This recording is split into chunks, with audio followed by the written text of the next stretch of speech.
మన అంబలి ఇంకా రెడీ అయిపోయింది. చూశారుగా ఎంత ఈజీ ఉందో. చూసే వాళ్ళందరికీ నమస్తే. ఈరోజు మనం చేయబోయే రెసిపీ రాగి అంబలి. రాగి అంబలి అని చాలామంది నెగ్లెక్ట్ చేశారు, కానీ దానివల్ల చాలా లాభాలు ఉంటాయి. చిన్న రెసిపీ ఈజీగా చేయవచ్చు, కానీ లాభాలేమో చాలా హెల్త్ బెనిఫిట్స్ ఉంటాయి. ఇప్పుడు మనం రాగి అంబలి ఎలా చేయాలనో చూద్దాం. ఇప్పుడు మన అంబలికి కావాల్సిన పదార్థాలు చూద్దాము.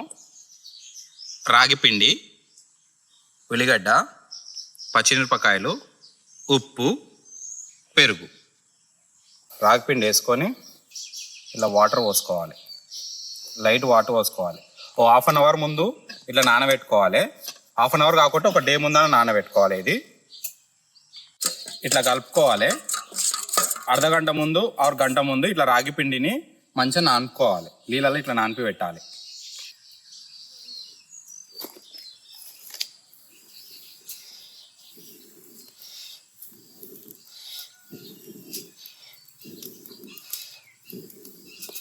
బౌల్లో మనం ఇప్పుడు వాటర్ పోసుకోవాలి.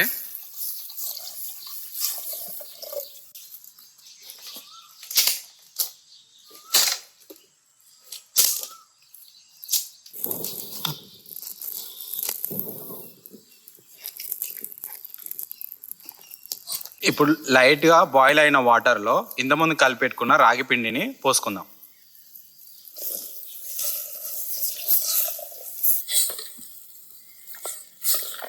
5 minutes బాయిల్ చేసుకోవాలి. లైట్గా బాయిల్ అవుతుంటే ఉప్పు. 5 minutes బాయిల్ అయినాక ఇప్పుడు దించుకుందాం. చికెన్ పెరుగు కాకుండా ఫస్ట్ వాటర్లో పోసుకొని మిక్స్ చేసుకుందాం.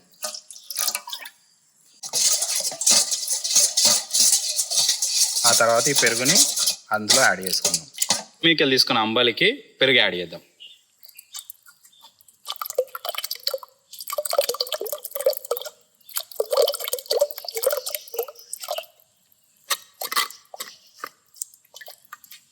కొంచెం ఉల్లిగడ్డ వేద్దాం. పచ్చిమిరపకాయలు, ఇష్టం ఉన్న వాళ్ళు పచ్చిమిరపకాయలు వేసుకోవచ్చు. ఇంకా లేదంటే కొత్తిమీర వేసుకున్న వాళ్ళు కొత్తిమీర కూడా వేసుకోవచ్చు లాస్ట్కి. ఇప్పుడు మనము దించుకున్న అంబలిని ఒక గ్లాసులలో పోసుకుందాం. మన అంబలి ఇంకా రెడీ అయిపోయింది. చూశారుగా ఎంత ఈజీ ఉందో, కానీ దీనివల్ల చాలా హెల్త్ బెనిఫిట్స్ ఉంటాయి. లాస్ట్ అవర్ కానీ అవసరం ఉంటే నిమ్మకాయ వెండుకొని ఇట్లా తాగొచ్చు. Thank you.